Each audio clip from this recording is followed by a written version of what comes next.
So this is serious. So I used to think Meowba was cool.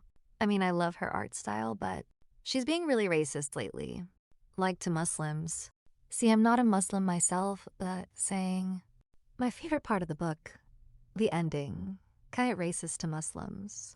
So also Meowba, if you're seeing this, you should be a bit respectful. Also, don't get the hump with me. I'm only a kid, so all I'm saying is this. I love her art style though, but low key, her personality. So that's why I support creators like Big Mama Eternal, the nice ones, like Kay. This is her channel. Anyway, cats forever out.